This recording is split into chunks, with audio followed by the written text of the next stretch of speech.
Ramai beredar rekaman di media sosial yang memperlihatkan bom cangkang pembakar berjatuhan di sebuah hutan di daerah Bahmut.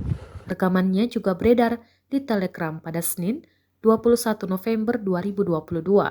Dalam keterangan unggahan disebutkan serangan pada 19 November oleh tentara bayaran Rusia PMC Wagner pada posisi angkatan bersenjata Ukraina di Bahmut.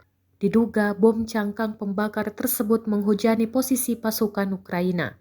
Dari kejauhan, pasukan Ukraina merekam menggunakan kamera ponsel penampakan bom yang menghujani hutan.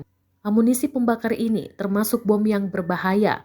Biasanya mereka ditembakkan dari tanah dan ketika proyektil mencapai sasarannya, ia membuka dan menyebarkan semua bomnya. Penggunaan bom cluster telah dikritik oleh kelompok hak asasi manusia dan beberapa pemerintah, namun belum ada informasi resmi dari pihak Kemhan Rusia terkait penyerangan ini dan penggunaan amunisi tersebut.